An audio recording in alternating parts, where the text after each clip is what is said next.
à tous, bienvenue à ce deuxième webinaire qu'on a intitulé Vendredi du climat, avec la thématique aujourd'hui l'eau, un enjeu de demain. Donc on va voir aujourd'hui le bilan hydrique d'aujourd'hui et de demain, les impacts physiologiques du stress hydrique, l'adaptation stratégique à la plantation et donner plusieurs vies à l'eau. Donc cette série webinaire vous est proposée par plusieurs personnes, plusieurs collègues des chambres d'agriculture du Val-de-Loire, donc Mathieu Joanneau, représentant de la Chambre des Pays de la Loire, de Loire-Atlantique, Thomas Chassin et Perrine Dubois de la TV 49, Manon Tonnet de la Chambre du 37 et moi-même, Brieux Ménager de la Chambre du Loir-et-Cher. Donc ce webinaire s'inscrit dans une série de 4 webinaires sur le changement climatique. Donc nous avons eu un premier webinaire il y a 15 jours sur la grêle et après. Aujourd'hui, l'eau, l'enjeu de demain. Vendredi de la semaine prochaine, on vous proposera un webinaire sur comment gérer ses travaux en verre en lien avec le changement climatique. Et enfin, le 3 mars, comment s'adapter au gel de printemps. Donc en termes de déroulé pour le webinaire, vous avez vos micros et vos caméras de couper. Donc on vous propose de poser vos questions dans l'onglet Conversation, euh, hop, que vous allez trouver ici. Et toutes les réponses, les questions et les réponses seront données en fin de webinaire. Donc voilà, bon webinaire à tous. On est parti. Donc pour commencer, bilan hydrique aujourd'hui et demain, donc par rapport à la gestion de l'eau. Le bilan hydrique d'une vigne, c'est quoi? C'est les précipitations qui tombent, donc la pluie qui tombe, moins l'évapotranspiration, donc c'est qui correspond au métabolisme de la plante et l'évaporation de l'eau du sol. Et tout ça avec des facteurs externes qui sont la nature du sol et la réserve utile du sol. Donc la réserve utile du sol, qu'est-ce que c'est? C'est la capacité maximale d'un sol à contenir de l'eau utilisable par la plante, par la vigne. La réserve utile, elle peut être divisée en deux parties. La réserve facilement utilisable, qui induit un confort hydrique où la vigne peut puiser facilement cette eau-là. Et puis la deuxième partie, la réserve difficilement utilisable, qui induit un petit stress hydrique, mais la plante peut quand même continuer à puiser de l'eau dans le sol, même si c'est plus compliqué. Vous imaginez bien que, indirectement, plus cette réserve utile est élevée, plus le terroir permettra de limiter le stress hydrique. Donc cette réserve utile, elle dépend de différents facteurs, surtout de la texture du sol. Sur un sol sableux, on peut considérer qu'on a autour de 1 mm d'eau dans le sol sur 1 cm de sol. Sur un sol limono-argileux, on a autour de 1,5 mm d'eau par centimètre de sol. Et sur un sol argileux, on est autour de 2 mm d'eau par centimètre de sol.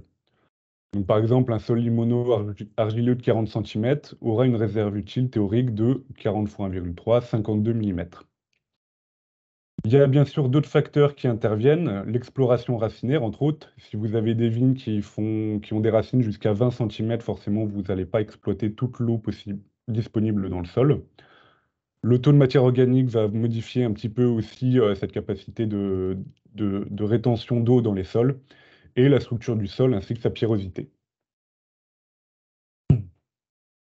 Concernant l'évapotranspiration, on fait un calcul d'ETP, c'est le raccourci pour évapotranspiration.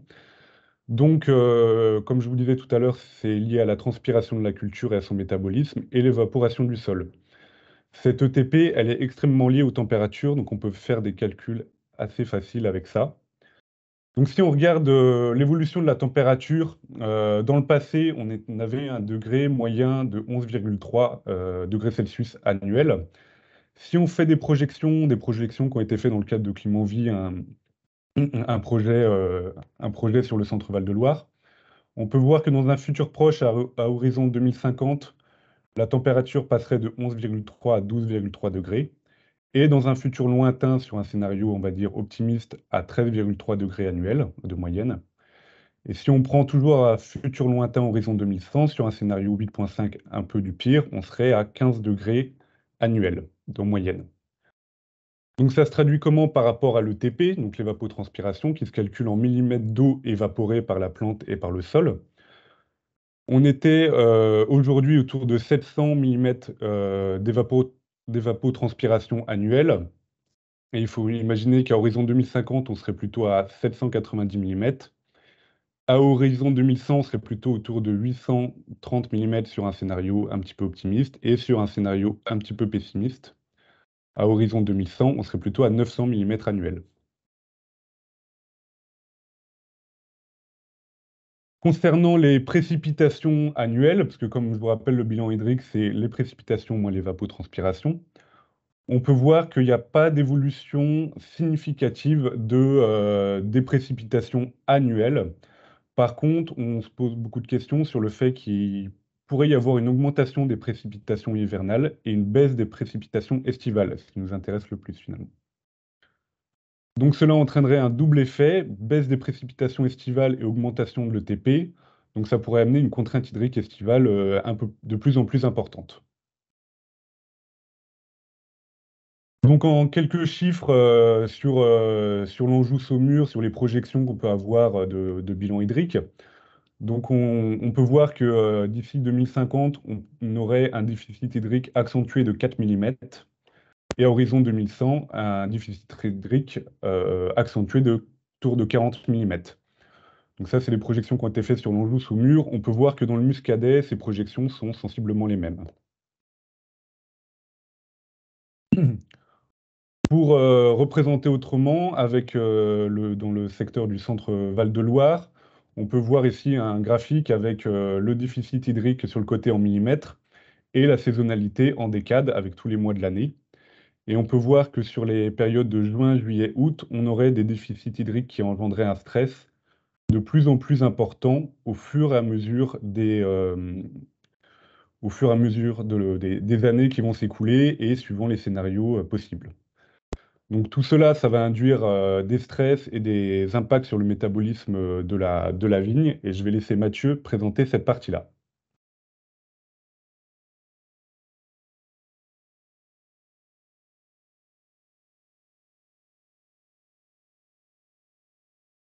Bonjour à tous. Alors, du coup, oui, on va prendre quelques minutes pour étudier l'effet du stress hydrique sur la physiologie de la vigne.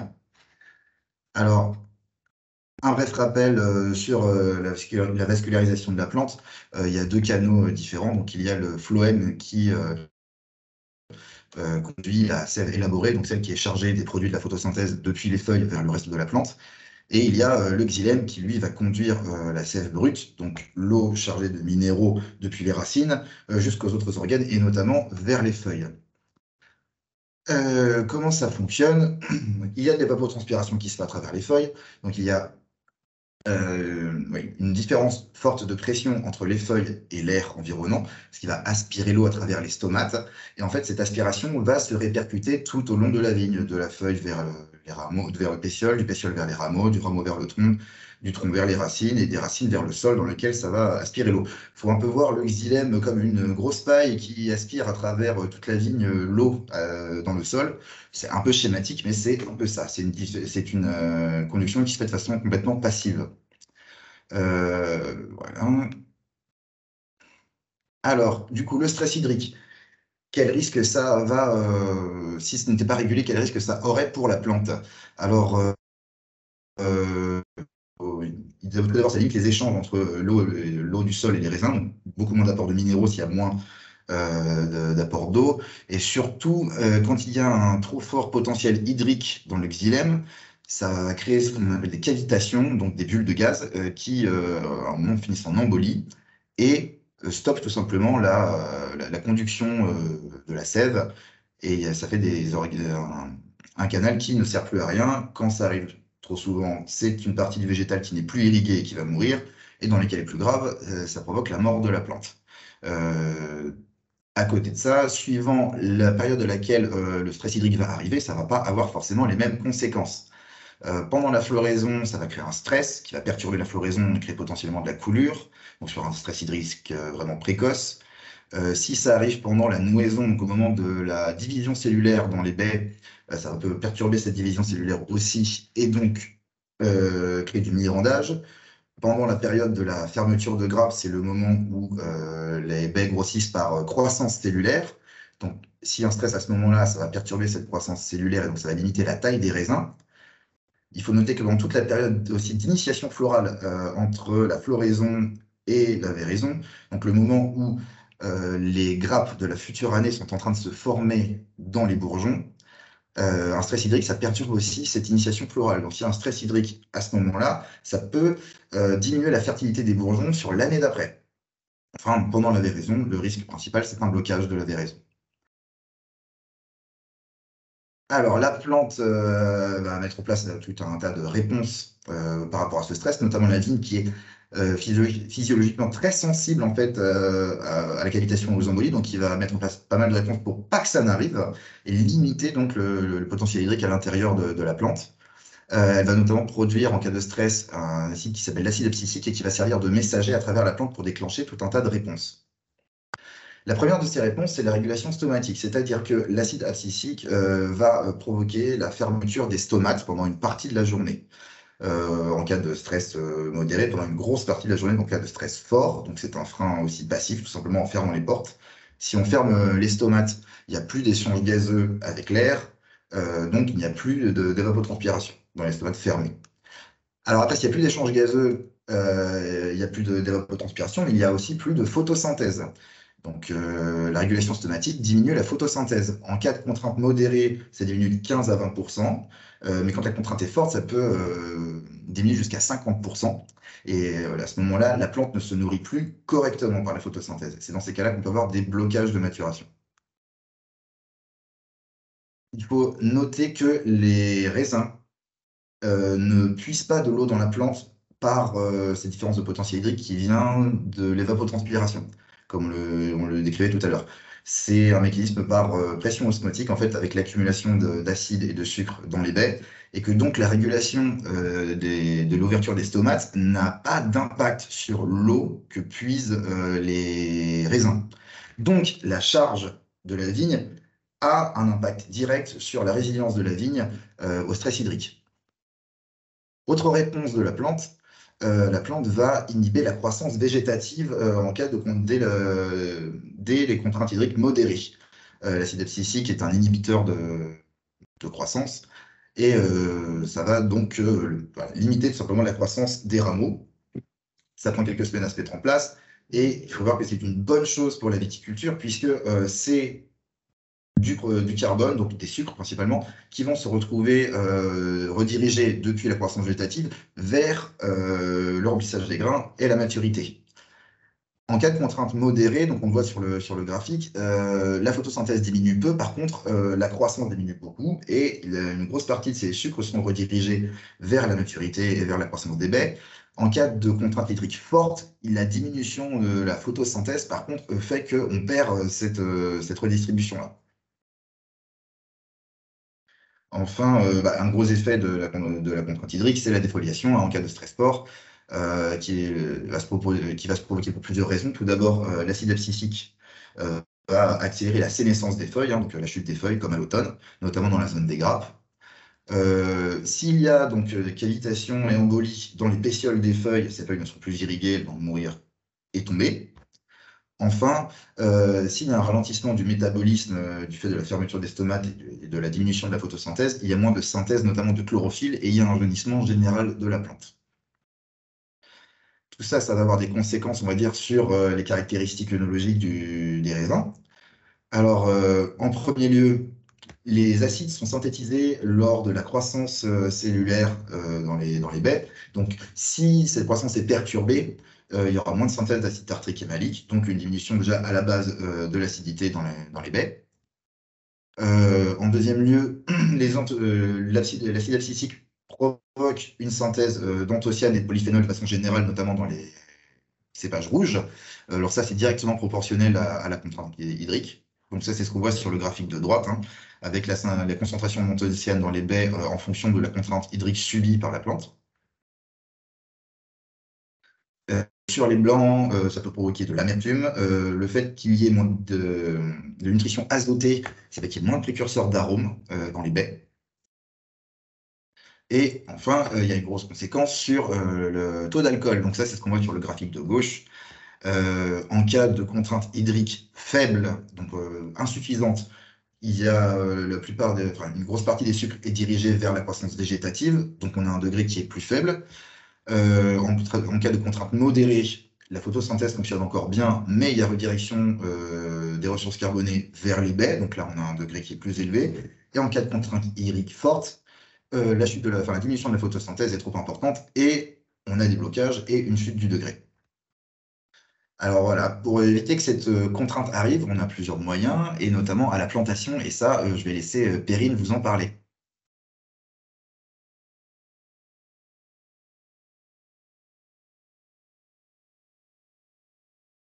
Vous en parler. C'est bon, ça marche là, le partage d'écran? Je passe en mode diaporama. L'écran, c'est parfait. On est parti? Tout va bien? Super. Ouais. Donc bonjour à tous. Effectivement, on va voir que réussir sa plantation, c'est vraiment la première étape pour atténuer les aléas climatiques. Alors déjà, c'est quoi la définition d'une plantation réussie? C'est une plantation qui va avoir une exploration racinaire optimale et qui va pouvoir explorer toute la réserve utile offerte par le sol. Donc, souvent, en formation, j'aime bien faire cogiter les vignerons sur l'impact d'un enracinement superficiel comparé à une exploration racinaire optimale. Bon, là, je vais le faire toute seule. Je vais vous dérouler tout d'abord les inconvénients. Donc, un enracinement superficiel, c'est un volume de terre à explorer qui va être beaucoup plus faible et donc des carences vraies par un accès réduit aux éléments et aux oligo-éléments. À l'inverse, on voit que quand on a une exploration racinaire optimale, les racines vont pouvoir profiter des minéraux et des oligo-éléments offerts par la réserve géologique du terroir. Là, on pourra parler d'un effet terroir aussi. Ce qu'il faut savoir, c'est qu'il y a des éléments qui sont très peu mobiles, comme le phosphore. Donc, il faut que la plante puisse aller les chercher en profondeur. Elle aura également un accès beaucoup plus grand aux oligo-éléments, comme le fer, le zinc, le molybdène et notamment ça, c'est des cofacteurs de réaction enzymatique et ça va lui permettre de mettre en place son système de défense naturelle et donc de mieux résister contre les pathogènes et aussi d'avoir une meilleure résilience aux aléas climatiques comme le gel ou la grêle, par exemple. Ce qu'on sait, peut-être moins aussi, c'est que sans problème de maladie ou d'accident climatique, la vigne va mourir naturellement de vieillesse, mais quand elle aura épuisé les ressources du sol. Ce qui veut dire que si les ressources du sol sont inépuisables, la vigne peut avoir une très longue longévité. On connaît tous des vignobles qui ont 100 ans, c'est rare, mais ça existe et ça devrait être la norme. Si on a un enracinement superficiel, c'est très logique que la vigne ait un accès moins important à l'eau et donc ça va créer des carences induites, notamment en magnésium, en potassium et en bore. C'est des éléments la vigne boit et mange aussi par l'eau, hein. C'est les éléments qui sont dans la solution du sol. Donc, s'il n'y a pas d'eau, elle a soif et elle a faim.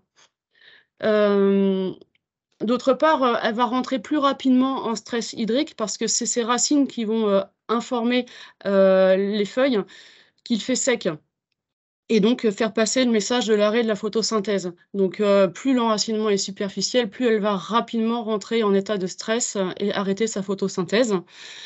Ensuite, des racines en surface, c'est une absorption de l'eau et des éléments par à-coups. Donc, dès qu'il va pleuvoir, on va minéraliser de l'azote. La vigne va se gorger en azote et va être très sensible aux maladies cryptogamiques. Le mildiou et l'oïdium, on connaît ça, et la pourriture grise, on connaît ça bien, mais aussi il y aura plus de mortalité par SK. On sait bien que les printemps pluvieux suivis d'étés très secs, c'est des années où on voit beaucoup d'SK. Ensuite, Thomas vous en parlera plus, on a plus de risques de mortalité par foltage.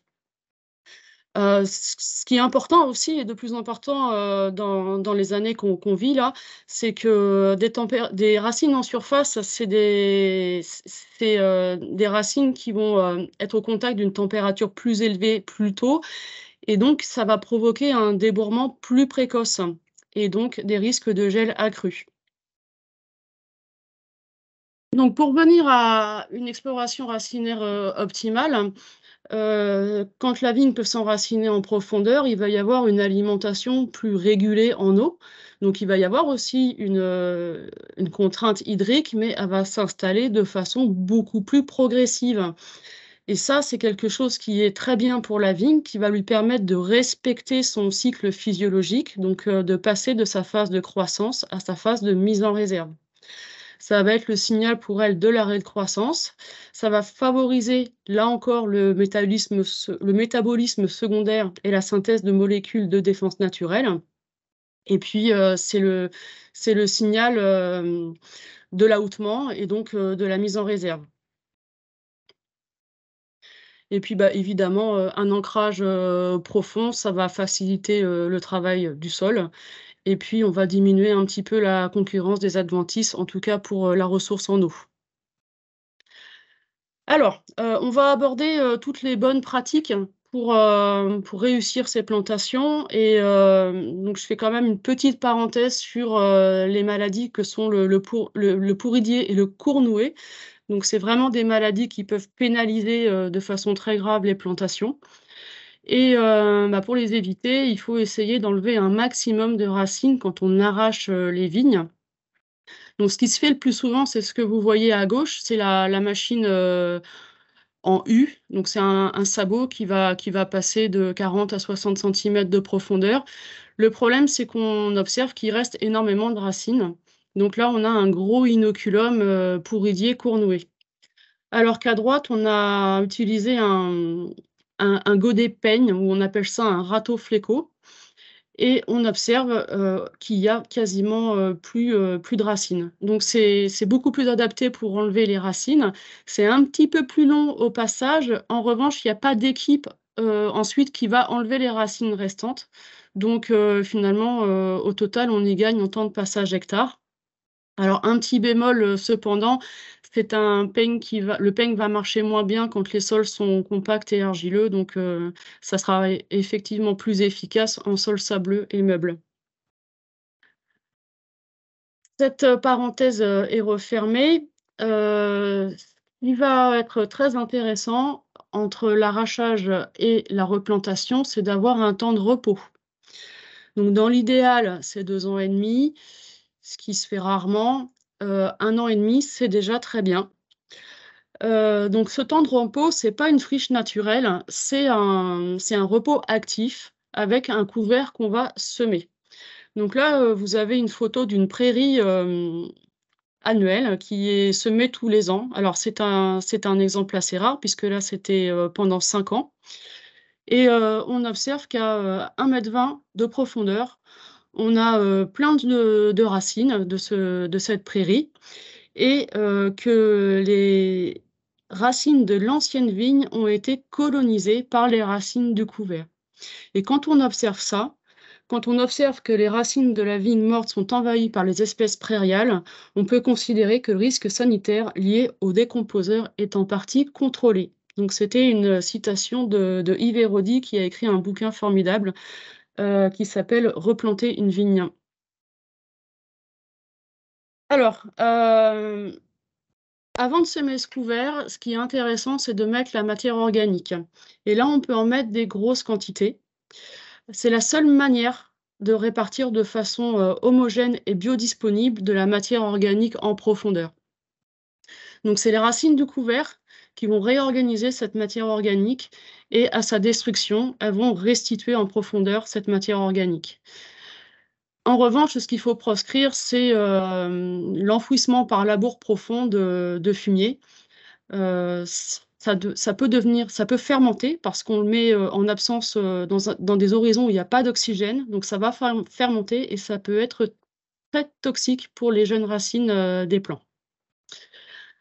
Alors, ce qui est bien, c'est de faire des choses simples et de communiquer avec ses voisins, surtout si on a la chance d'avoir des éleveurs dans son voisinage, et vous pouvez leur demander tout simplement un métail. Donc le métail, c'est des mélanges qui sèment en destination de faire du fourrage pour leurs animaux. C'est souvent 3 espèces de céréales mélangées à 3 espèces de légumineuses. Donc là, vous avez une diversité d'espèces et quelque chose d'assez idéal pour préparer nos sols, à la plantation. Alors, je vous ai mis quelques exemples. Donc on va partir toujours sur une base, légumineuse avec 50. Il faut choisir des choses simples à semer, hein, donc des pois fourragers, de la veste commune. Après, si on peut mettre de la févrole ou de la veste de Narbonne, c'est très bien. En graminées, des choses qui poussent facilement également, donc avoine, triticale, seigle, orge. Et après, vous pourrez mettre un petit peu d'autres, familles de plantes, mais comme un condiment, comme on sale et comme on poivre, pas trop, pour pas que ça soit trop envahissant. Donc éventuellement un peu de lin, de sarrasin, de colza. Mais donc, il faut vraiment partir sur une base, légumineuse graminée. À savoir, dans la bibliographie, pour le pourridier, on favorisera plutôt l'orge. Bon, je sais pas si c'est vraiment avéré sur le terrain.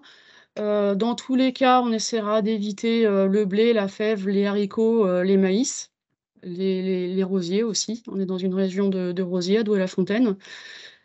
Et pour, les antécédents de Cournouet, on évitera, le sarrasin, la facélie, le chanvre, le sorgho et la vigne.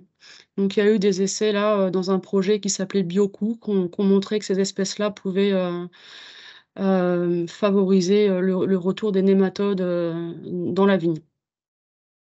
Et après, on peut trouver aussi que pour dépolluer les sols, il y a, la moutarde blanche et le tournesol qui fonctionneraient bien, mais il faudrait exporter les parties aériennes. Bon, dans tous les cas, il faut privilégier un mélange d'espèces et essayer d'avoir, 3 graminées, 3 légumineuses différentes. Alors, ça c'est, ce que malheureusement, on observe très souvent quand on fait des fausses pédologiques avec les vignerons et c'est dans 90 des cas, dû à des mauvaises pratiques, à la plantation. Donc qu'est-ce qui se passe? On observe que l'enracinement, les racines de l'ancienne vigne ne vont pas descendre en dessous de 20-25 centimètres, alors que, le sol est profond. Sa réserve, utile est importante, et sa réserve alimentaire également. Donc complètement à gauche, c'est des altérites, de schiste qu'on va trouver, en Anjou et au milieu, c'est des craies tendres très riches en glauconie, qui sont très riches en éléments, intéressants, sauf que la vigne n'y va pas. Et pourquoi? Parce qu'on a bloqué son système racinaire avec, une semelle de labour. Donc le labour, c'est quelque chose qui s'est fait de façon systématique pendant des années, pour préparer les sols à la plantation et ce qu'on a surtout fait, c'est qu'on a transformé, des sols profonds en des sols superficiels. Donc attention aux semelles de labour, encore d'autres photos, hein, parce que c'est vraiment, récurrent qu'on trouve ce genre de choses. Donc à gauche, un labour à 25 centimètres, c'est un 3309, donc il parvient pas du tout à descendre en dessous. Et puis, les 2 photos de droite, alors ça se faisait avant, j'espère que ça se fait de moins en moins, c'est du défonçage. Donc là, ça va être un labour très profond qui va être destiné à sortir, des racines. Donc ça, c'est l'avantage, mais l'inconvénient, c'est que, qu'on fait donc une sole de labour entre 40 et 60 centimètres. Puis ensuite, agronomiquement parlant, c'est assez traumatisant pour les sols. On va, remonter, des horizons, profonds, en surface, qui n'ont rien à y faire. Donc ce qui était préconisé d'ailleurs, à l'époque, c'est, le défonçage était uniquement dévolu aux parcelles où on avait observé du pourridier et du cournouet et derrière, il fallait un repos avec un couvert pendant 7 ans pour que la fertilité du sol se refasse après cette pratique, traumatisante. Mmh. Donc on va, éviter les semelles de lissage, donc éviter l'emploi des charrues, ou des outils animés. Les outils animés, ça va être, le rotavator à bannir, ou la herse rotative, hein, parce que ça va faire de la terre, ça va pas faire de la terre fine, ça va faire de la poussière hein, qui va être colmatante et ça fait des semelles de lissage aussi. Donc, on remplace la charrue par un outil à dents, un outil à disque monté sur des dents indépendantes, j'ai nommé le cover crop. Donc celui-là, on va l'utiliser pour incorporer et mélanger en surface le fumier et puis le couvert. Pour faire la terre fine et donc pas de la poussière, on va privilégier des cultivateurs, donc des chisels, c'est des outils c'est des cultivateurs lourds. euh, Et on va affiner la terre juste avant la plantation, parce que c'est quand même important d'avoir de la terre fine pour assurer un bon contact entre la terre et les racines des jeunes plants, avec du vibroculteur équipé de rouleaux casse-motte derrière. Donc là, je vous ai mis des petites photos de résultats de terre après le passage de ces outils à dents, et c'est très satisfaisant quand c'est fait dans de bonnes conditions, de bon essuyage, ça donne satisfaction à tout le monde, également aux pépiniéristes et aux prestataires de plantation. Alors, important également, le sous-solage. Alors il est pas, alors le sous-solage, c'est quoi? Je vais peut-être commencer par là. C'est, le passage d'une dent, droite à 80 centimètres, donc ça va faire de la fissuration profonde. L'idée, ça va être de décompacter, des zones, comme de l'argile, comme des semelles ou, comme des bancs de cailloux. Vous voyez à gauche, ce sous-solage n'a pas été fait et les endroits où, le plant de vigne est sur, un banc de gravier compact et ben, ça pousse pas bien. Alors ces bancs de gravier sont discontinus, parfois dans les parcelles, hein, et donc on voit que le plan de gauche, lui, s'est bien développé parce que, il devait probablement y avoir une discontinuité dans ce banc de gravier. Alors, le sous-solage, un passage, ça va. 2 passages, bonjour les dégâts. Donc, l'idée, c'est, de le faire dans un seul, sens. Si possible, grâce au GPS en lieu et place des futurs rangs. Toujours sur sol bien réessuyé, voire sec et sur un couvert qui est en place ou qui va être implanté dans la foulée. Il faut que les racines du couvert, aillent coloniser les fissures créées par le sous-solage pour maintenir, cet ameublissement en place. Sinon, il va y avoir des risques de colmatage. Et à droite, 2 passages, bonjour les dégâts, le mieux est l'ennemi du bien, hein. Donc là, ce qu'on a fait, c'est qu'on a ressorti, des gros blocs, de roches. Il y a eu une pluie ensuite, donc toute la terre fine est partie dans les fissures, a colmaté au fond et le vigneron n'a pas pu planter sa parcelle. Donc il a dû faire appel à un concasseur de cailloux et c'est pas forcément quelque chose de bénéfique parce qu'on peut libérer des minéraux, toxiques, notamment sur, les schistes alumineux. Donc là, il y a des risques de libération d'aluminium qui peut vraiment être très toxique pour les jeunes racines des plants ou, en sol calcaire, du calcaire actif. Donc, on va passer maintenant à l'étape cruciale, hein, qui est, la plantation. Donc, soyez présents le jour de la plantation pour vérifier le bon positionnement des racines. Donc, par exemple, à la machine, on peut avoir des problèmes si le réglage du soc de plantation est fait trop en surface. Donc logiquement, il doit aller à 40 centimètres de profondeur. Il faut bien vérifier que c'est le cas. Heu, il faut bien vérifier que les racines sont recoupées à 5 centimètres et pas laissées trop longues et bien vérifier qu'on pose pas le soc, le talon du plant, pardon, sur une zone compacte. Et là, je vais vous montrer une photo où ces 3 cas, sont jumelés et on se retrouve avec, ce genre d'enracinement.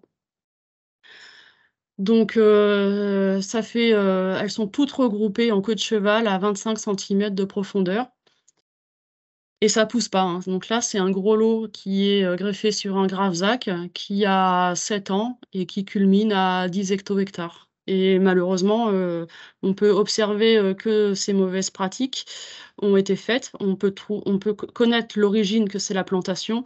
En revanche, il y a pas de méthode curative.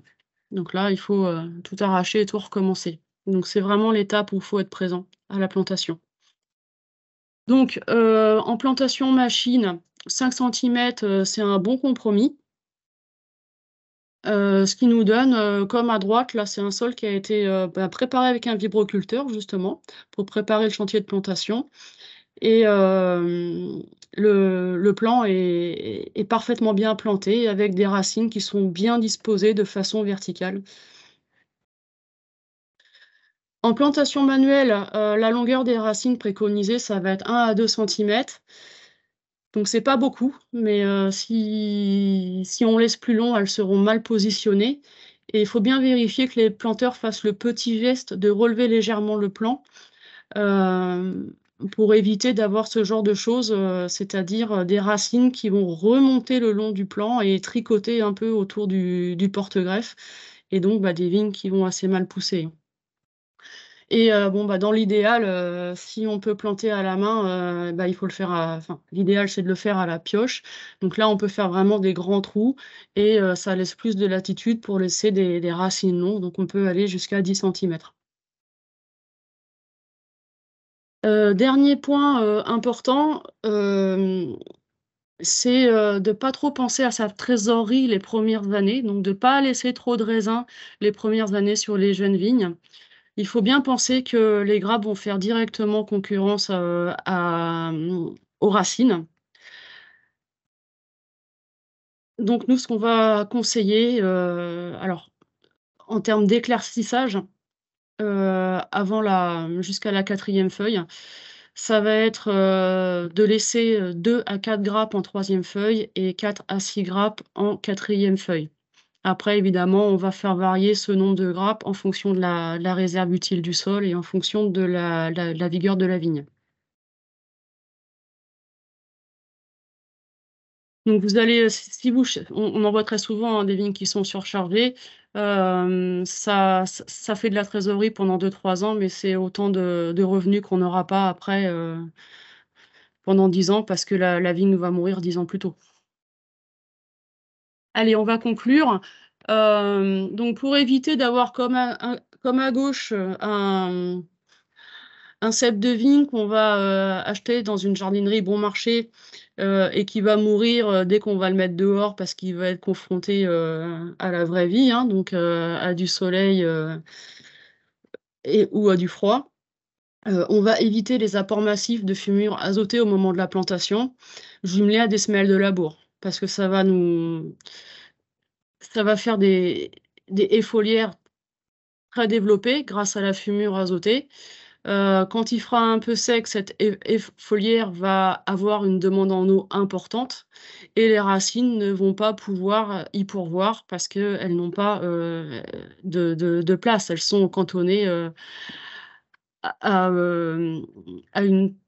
un volume très petit à cause des semelles de labour. Donc les points essentiels à retenir pour réussir ces plantations, ça va être d'éviter les façons mécaniques inadaptées, de faire les apports de matière organique le plus en amont possible de l'année de plantation, donc pratiquement après l'arrachage, de faire un sous-solage profond au ripère si c'est nécessaire, d'avoir un temps de repos au minimum de 2,5, de 1 an et demi, pardon, d'avoir une longueur de racine adaptée à la méthode de plantation pour qu'elle soit bien disposée, de ne pas faire surproduire les jeunes vignes. Très important, les 3 premières années, de bien maîtriser l'herbe de façon mécanique sur la totalité de la surface en période de saison végétative de la jeune vigne. Et enfin, très important également, de bien raisonner le choix du matériel végétal qui doit être adapté au sol et également aux objectifs de production du vigneron. Donc j'espère que je n'ai pas été trop longue, et je vais laisser la parole à Thomas pour l'aspect matériel végétal. Merci Perrine. On va parler un petit peu des porte-greffes. Là, l'enjeu, il est bien de... j'espère que vous voyez mon écran. Oui, c'est bon. Oui, c'est bon. Là, l'idée, c'est d'échanger sur un peu la perspective d'évolution des pratiques, notamment donc sur les porte-greffes, avec ce climat qui devient de plus en plus contraignant en termes d'évapotranspiration pour nos vignes, de répartition plus inégale et plus aléatoire des précipitations. Donc, si on assimile un peu notre vigne à une colonne d'eau, on va essayer de parler un peu du point de greffe. Voilà, on va parler de pression hydraulique. Il y a donc une chercheuse espagnole qui a travaillé sur le Tempranillo, qui a observé que le point de greffe donc représentait la zone de plus grande résistance au transfert de l'eau dans la plante entière. Donc ça, c'est un constat. Et ensuite, il y a aussi après la qualité des greffes de nos plants, hein. Donc, une publication de Millien en 2012, là, comparée par tomographie un plan de bonne qualité avec une belle soudure qui est à gauche, et puis à droite, un plan qui est d'une qualité beaucoup moins bonne. Vous voyez déjà l'inadéquation entre les diamètres greffon-porte-greffe, ce qui finalement augmente la friction hydraulique avec des angles aigus. Alors en bleu, vous avez finalement le trajet de sève, hein, la conductivité hydraulique ici, donc, qui est représentée avec des angles assez marqué. Donc il y a forcément une sollicitation plus forte dans cette zone de contrainte hydraulique. Quand par exemple vous avez une journée très chaude où l'évapotranspiration peut monter à plus de 11 mm ou 12 mm jour. À gauche, là, vous avez donc un plan de très bonne qualité. Vous avez vu donc, que les angles sont plutôt assez doux sur le point de greffe et que l'hydraulique nous paraît d'une bien meilleure qualité. Donc voilà. Le point de greffe, la qualité des plans, c'est aussi donc un élément sur lequel on doit être vigilant par rapport à ces enjeux d'eau et de plantation et de production.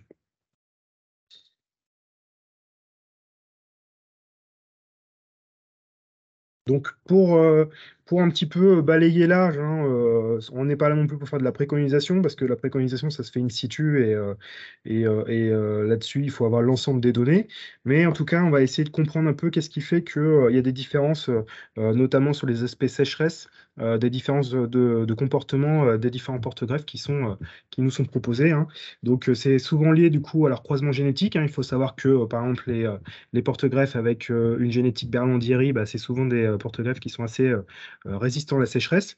L'architecture racinaire, on va regarder quelques petits éléments dans les slides suivantes, donc sur plutôt une structuration traçante ou plongeante. La période aussi de renouvellement du chevelu racinaire, c'est quelque chose d'assez intéressant aussi, ça, de savoir que il y a des porte-greffes qui ont plutôt l'habitude de renouveler la partie absorbante de leur système racinaire, plutôt en hiver, en automne, au printemps ou plutôt en été. Ils ont aussi tous une capacité d'extraire l'eau un peu différente, hein, et aussi ils favorisent, comme vous l'a présenté tout à l'heure Mathieu, là, le système comment dire, sensibilité à l'acide abscisique ou ABA, hein, qui favorise ou non l'arrêt de croissance. Donc tout ça, là, ces porte-greffes, hein, ils régulent aussi la croissance du greffon. Des fois, ils confèrent une forte vigueur, une faible, ou une vigueur équilibrée. Il faut bien imaginer du coup que votre plan de vigne, nos vignes sont des chimères. Donc c'est une chimère de Vinis finifera posée sur du Vinis berlandieri, riparia, rupestris. Donc il y a vraiment une recommunication, en fait, un recodage de la communication entre la partie souterraine et aérienne, et ça ouvre vraiment beaucoup de champs du coup d'investigation au niveau de la recherche, très intéressant. Donc, nous, on a bien pu aussi avancer sur ces connaissances grâce aux travaux de Nathalie Ola et de son labo, hein, sur l'influence du porte-greffe concernant du coup la conduction de l'eau dans la partie aérienne. Et aussi, du coup, dans le sens inverse, hein, la demande en eau de la partie supérieure et le développement de la surface foliaire, et donc la régulation des stomates. Donc, il faut vraiment imaginer qu'il y a une connexion, comment dire, comme un ascenseur, hein, entre le souterrain et puis l'aérien, qui fait que, en fait, on a des porte-greffes qui sont plus adaptés à accompagner nos vignes dans un contexte climatique qui évolue très vite. Donc là, on vous a remis un petit peu pas un petit peu, on vous a remis les principaux porte-greffes à travers le monde et leur parenté. Donc ça, c'est un travail de Diana Marine basé sur les travaux de Schaeffer. Donc là, vous avez l'intégralité quasiment des porte-greffes qu'on peut trouver dans le monde. Il y en a qu'on n'a pas non plus en Europe, mais qui sont en cours d'acclimatation et qui seront peut-être proposés, voire pour faire des croisements, hein, comme par exemple le Harmony, le Dog Ridge, le Freedom. Tout ça, c'est beaucoup utilisé plutôt dans l'hémisphère sud. Donc, ce que je vous disais, c'était que les berlandieri, souvent, ont quand même une résistance à la sécheresse assez forte, hein, notamment, par exemple, les croisements rupestris-berlandieri. On en dira quelques mots après. Donc, l'état des lieux des porte-greffes, c'est qu'on a 31 porte-greffes inscrits et autorisés pour la vigne, mais 5 représentent 75% des plantations et qui sont les plus diffusés. Donc, c'est le SO4, le 110 Richter, le 3309, le Fercal et le Grafsac. Je vous ai mis un petit tableau synthétique assez simple qui a été produit par la Haute École spécialisée de Suisse, hein, Marcus Rient. Donc là, on a donc les porte-greffes qui sont à gauche adaptés à la sécheresse, à droite à l'humidité. On va regarder un petit peu, faire un petit focus plutôt sur les côtés sécheresse. Donc vous voyez la liste des porte-greffes adaptés, comme le 140 Ruggieri, 110 Richter, 1103 Paulsen, RSB1, 333 École de Montpellier. J'ai barré le 161-49C parce qu'il y a quand même eu des gros problèmes justement donc, de tylose et de faultage. Donc voilà, ce porte-greffe, il est quand même beaucoup moins utilisé à l'heure actuelle, qu'on comprend plus les phénomènes qui sont liés à ce porte-greffe implanté en Bourgogne. Donc voilà, la tylose, c'est une maladie physiologique qui affecte ce porte-greffe, mais aussi dans une moindre fréquence, le SO4, le 3309 coup d'air et le 5BB. Donc pourquoi la tylose? Bah, c'est tout simplement en fait une maladie qui porte son nom lié au tyle. Ce sont en fait des bouchons qui viennent obstruer le xylème du porte-greffe. Quelle est la conséquence de cette tylose? Bah, c'est du faultage. C'est-à-dire que vous avez du coup dans les vaisseaux xylémiens, comme sur l'image à droite, des vésicules qui viennent boucher finalement ces canaux xylémiens. Et du coup, bah, la sève ne peut plus circuler puisque en fait, le faisceau xylémien est complètement obstrué. Donc à la suite de ça, on a du faultage au niveau de la plante. Ce qui est intéressant, c'est que c'est une manifestation rapide mais réversible d'un excès de transpiration. C'est-à-dire que la plante est vraiment là à se ventiler, à évaporer beaucoup d'eau, mais au niveau racinaire, elle a du mal en fait à envoyer assez d'eau pour ses feuilles par rapport à ses capacités d'absorption d'eau. Donc ça, c'est un jeune chenin qu'on avait observé en 2020, justement. Alors là, c'est sur Fercal. Donc voilà, on avait donc une marne à ostracer comme terrain. Donc on sait que, comme Brio vous l'avez indiqué sur les réserves utiles, il y a aussi des réserves difficilement utilisables. Et en l'occurrence, ce type de marne retient quand même beaucoup l'eau. Donc on a observé ces phénomènes localement aussi, donc de feuilletage. Ça affecte souvent les jeunes vignes et puis flétrissement des feuilles, voire des grappes. Alors, si on s'intéresse un petit peu à l'architecture du système racinaire, alors là, c'est pas du tout des conditions au champ, c'est des conditions là pour observer des boutures en labo, pour voir un petit peu bah, la programmation génétique des angles de développement des racines. Donc, à gauche, vous avez le Riparia Gloire de Montpellier et à droite, vous avez le 1103 Paulsen. Donc, c'est intéressant de comparer un peu les angles de prospection racinaire, des premières racines qui sortent du talon après rhizogénèse. Et on observe aussi qu'en termes de longueur de racines latérales, le nombre de racines latérales, on a quand même une différence qui est assez marquée entre le 1103 Paulsen en gris et le Riparia Gloire de Montpellier. On a pris un peu, dans cette publi, on observe que c'est quand même des extrêmes en termes de vigueur et de résistance au stress hydrique, mais voilà, ça nous permet d'avancer sur la compréhension aussi de pourquoi et comment tel ou tel porte-greffe peut envoyer plus d'eau en conditions sèches dans le greffon. Donc, ce que je vous disais tout à l'heure, c'est aussi que, en fonction des porte-greffes, bah, il n'y a pas le même renouvellement racinaire à la même période. Donc, c'est vraiment la partie qui absorbe de l'eau, hein, et en l'occurrence, vous avez une comparaison ici, donc c'est Burl en 2008 qui a présenté ses résultats de production de racines en fonction de la saison. Donc, vous avez ici l'hiver, le printemps, l'automne. Et l'été, donc la comparaison du 114 et du Paulsen, vous voyez qu'il y a un fort renouvellement finalement l'été sur des porte-greffes comme du Paulsen. Et du coup, on a quand même un porte-greffe qui peut toujours générer de l'eau pour la partie supérieure de la vigne.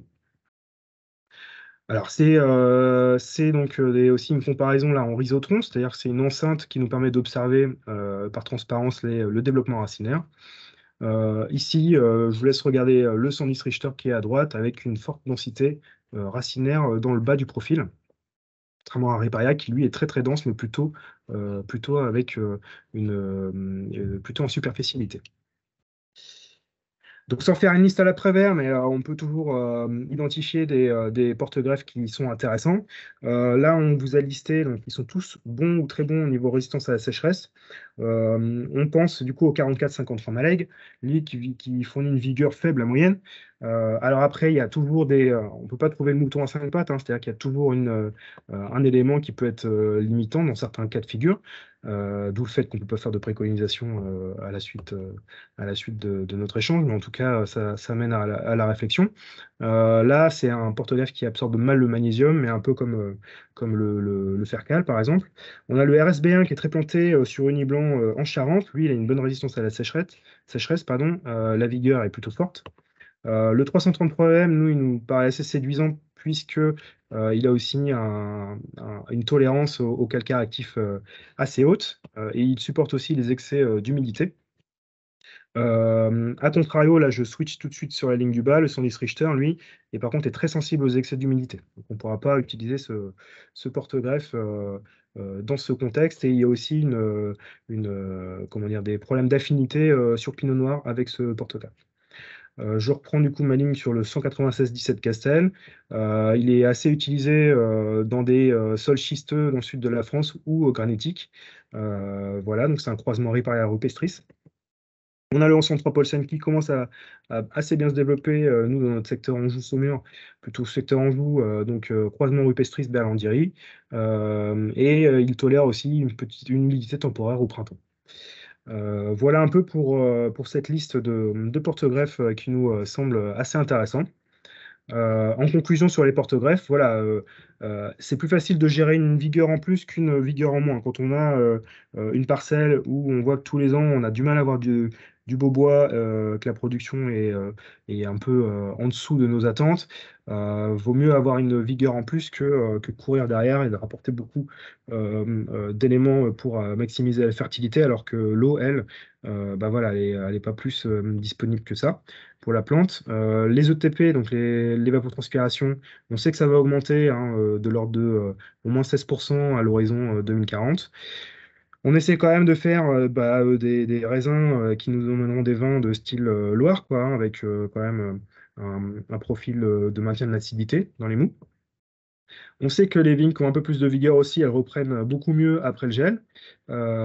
Et aussi que ça nous permet des fois d'avoir une aie foliaire un peu plus développée en épaisseur qui nous limite l'échaudage quand il fait chaud l'été par rapport aux problématiques comme le gamay, le chenin qui sont très sensibles à l'échaudage. Donc c'est bien du cas par cas, hein, le choix de votre porte-greffe en fonction des objectifs de production, du sol, etc., de votre mode de conduite. Et c'est toujours des rappels, voilà, c'est des rappels qu'on fait souvent, mais il est important qu'on puisse commander ces plants 18 mois à l'avance pour pouvoir obtenir l'assemblage que vous désirez avoir donc avec votre pépiniériste. Donc, qu'est-ce qu'on peut aussi un peu avoir comme enseignement sur 2022, c'est que c'est aussi donc une année moyenne à l'horizon 2050. Donc, on pourra sans jeter toute la copie de 2022 au niveau conduite technique. Hein, on a quand même une info un petit peu de ce que nous attend, enfin de quoi s'attendre finalement en termes de limites et contraintes hydriques, nous, dans notre contexte de production en Loire. Je laisse du coup la parole à Manon, qui va vous parler de l'eau et de sa réutilisation.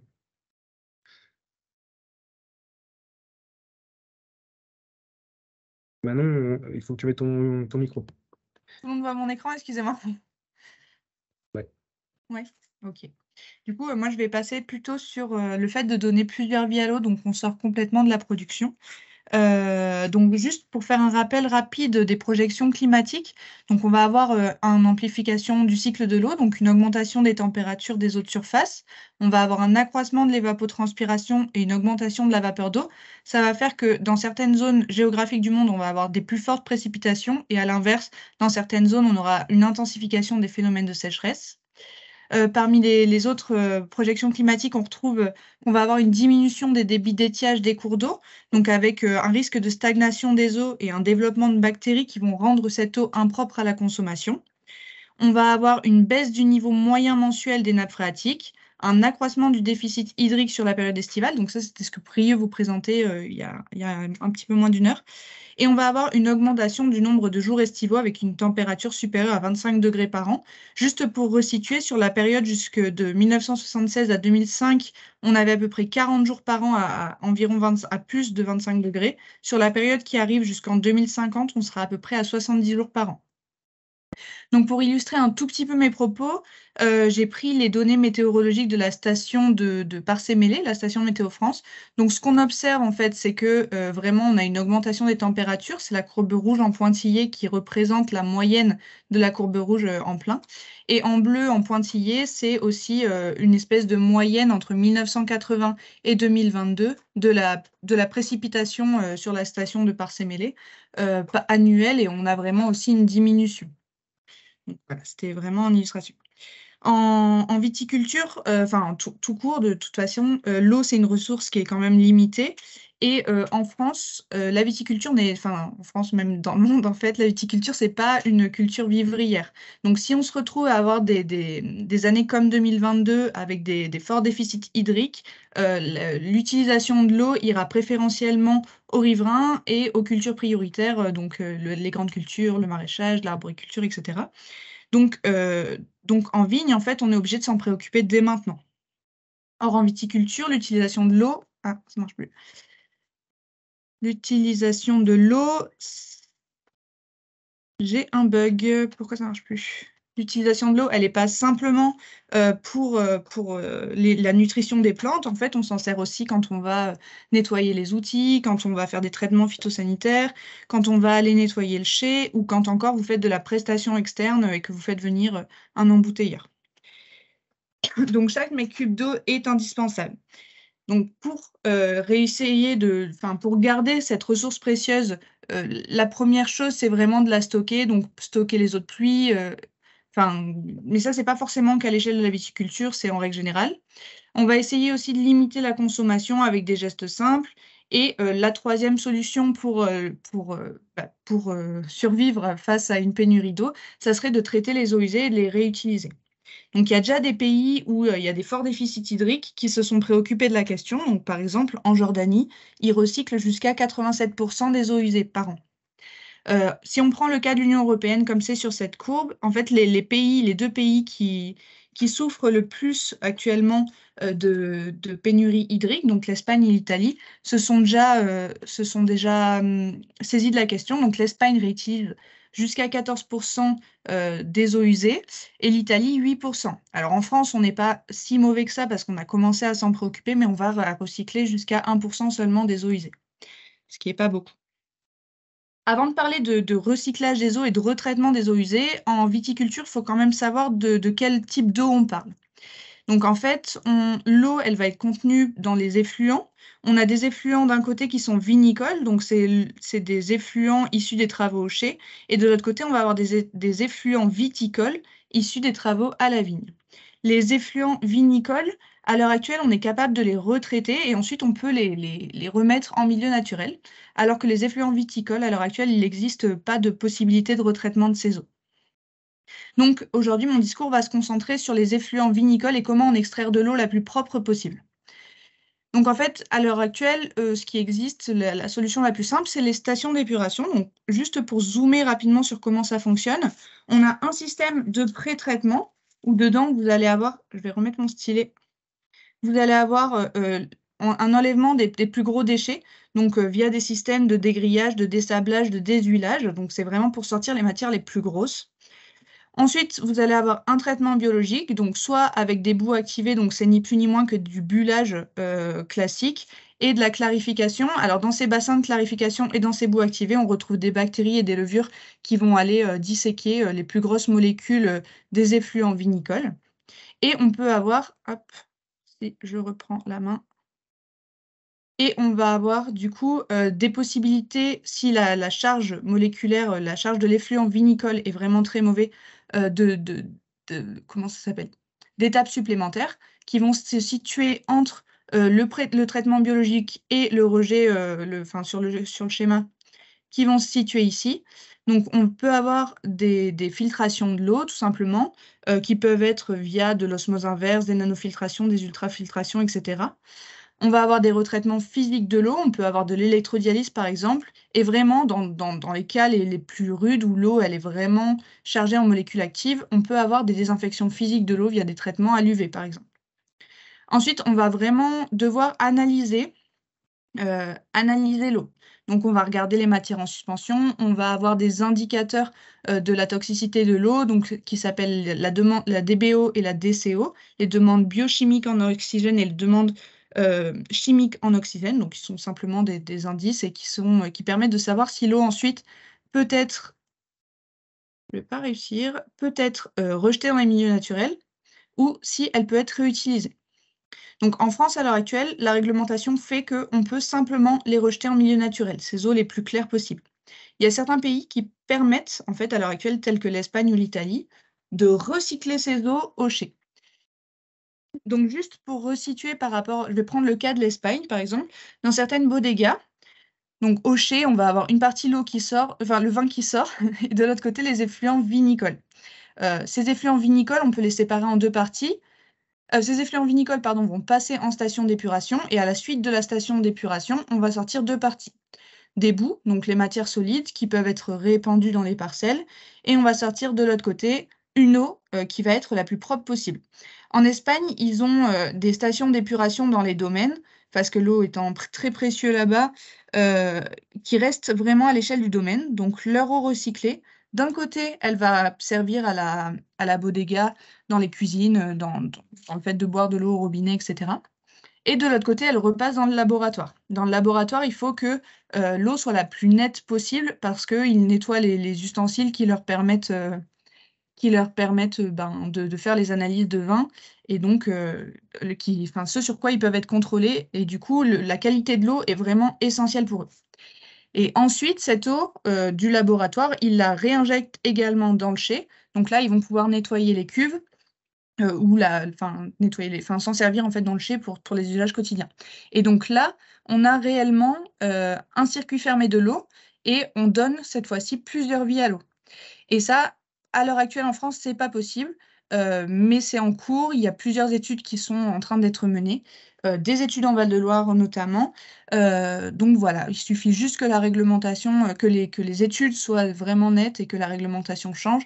Mais donc à terme, on aura aussi une espèce d'économie circulaire de l'eau à l'échelle des chais viticoles. Donc de mon côté, c'était très rapide sur le recyclage de l'eau. Juste pour nous faire un peu de pub, la semaine prochaine, on refait un webinaire, donc à la même heure, à 13h30, sur la gestion des travaux en verre en lien avec le changement climatique. Donc voilà, et puis on va passer aux questions, celles qui ont été posées dans le chat, et puis s'il y en a d'autres qui veulent en rajouter, n'hésitez pas.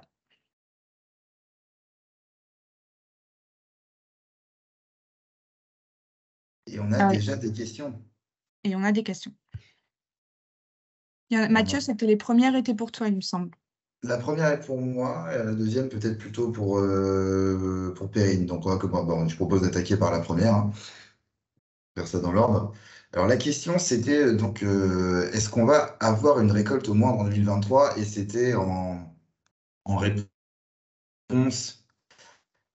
c'était par rapport, j'imagine, à cette diapo.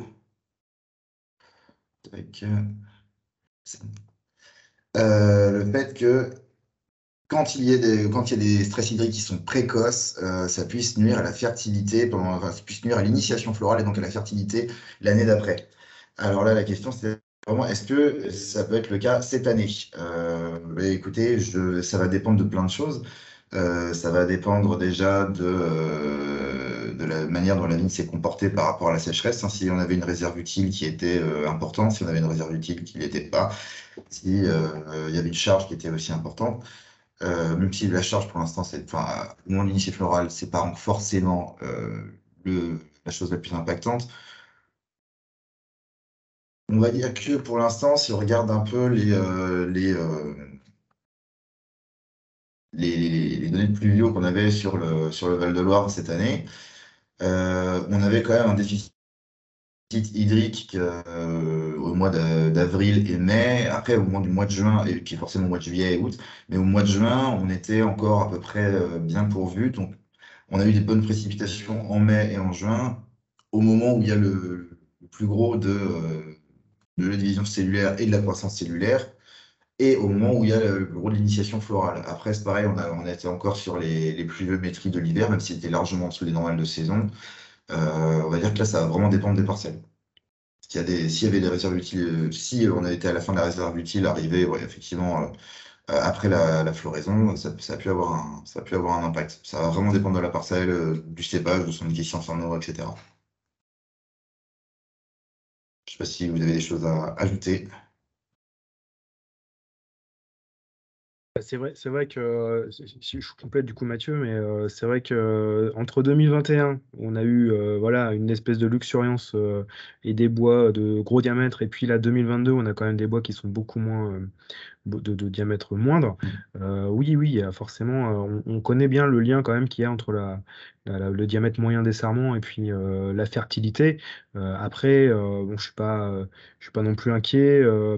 Enfin, l'initiation florale, elle se passe donc en même temps que la floraison et pour l'année suivante. Et du coup, bon, on n'était pas non plus en un stress hydrique avéré à ce stade. Donc je pense que là-dessus, il n'y a pas eu de problème en termes d'initiation pour l'année prochaine. Et puis il faut savoir que du coup, les paramètres de rendement, c'est aussi très lié finalement au printemps de l'année même, hein, et du régime hydrique. Donc on verra ce que nous réserve le printemps 2023. Mais effectivement, il y a juste voilà, la différence est quand même assez forte entre diamètre de bois entre 2021 et 2022, mais je suis plutôt confiant sur moi perso sur la vendange 2023, quoi, hein.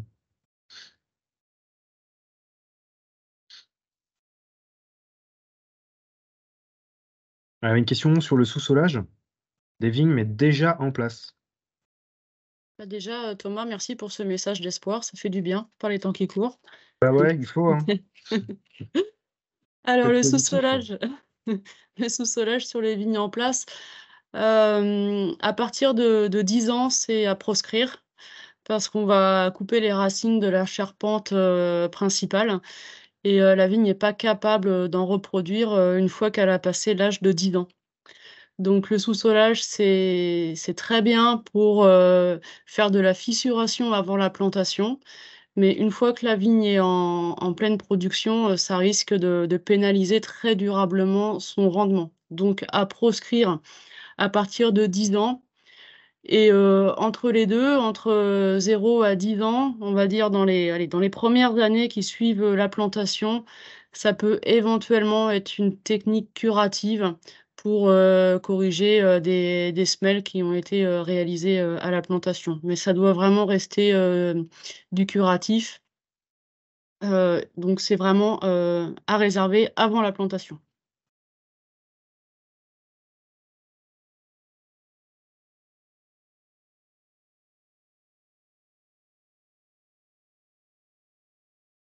Alors, on a un petit peu dépassé là aujourd'hui en termes de présentation et de temps de questions.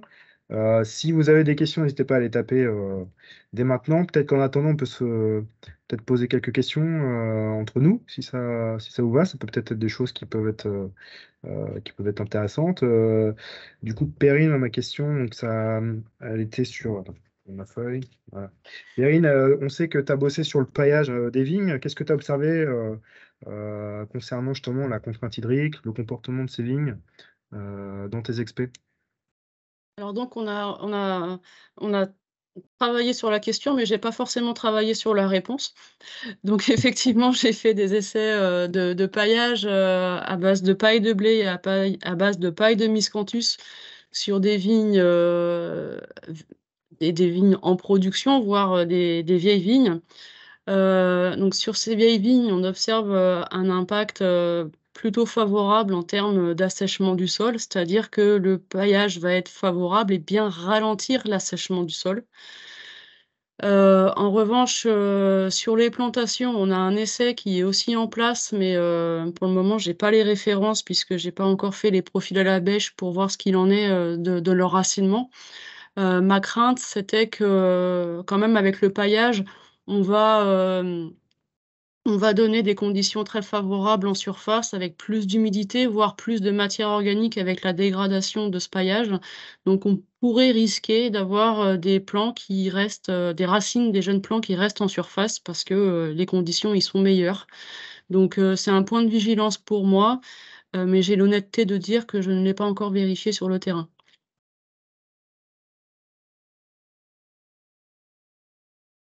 Donc Et du coup, Thomas, enfin ou à tous, pardon? Tu veux rebondir ou je pose une autre question? Du coup, il y a une réaction dans le chat. Du coup, est-ce que le paillage a créé de la fonte d'azote? Ouais, alors très bonne réaction, très bonne question. Sur le paillage de Miscanthus, on commence à avoir quelques indicateurs qui pourraient indiquer un début de fin d'azote, sachant que le Miscanthus a été appliqué en 2016, donc vous voyez, ça va faire 6 ans. Et depuis l'année dernière, on commence à voir une légère baisse au niveau de l'azote assimilable dans les mous, mais rien de plus.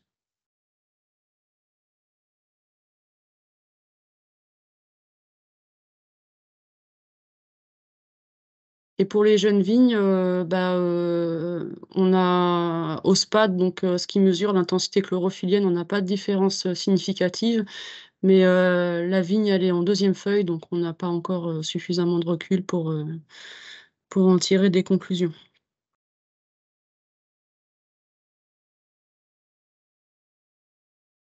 Merci Perrine. Est-ce qu'il y a d'autres dernières questions? Excusez un peu pour le Alors, délai. moi, j'ai un peu une question à vous poser, les collègues. Donc, je fais pas mal d'accompagnement à la plantation et on est vraiment dans une phase de transition entre l'histoire et notre réchauffement à l'horizon 2100. Sachant que là, ce qu'on plante aujourd'hui, bon, a priori, ça va produire pendant 60 ans. C'est délicat pour nous de faire les conseils. Est-ce qu'on y est déjà dans un réchauffement très intense ou est-ce que on reste encore sur des anciens conseils? Autrement dit, est-ce que je mets du Paulsen et du Grenache partout?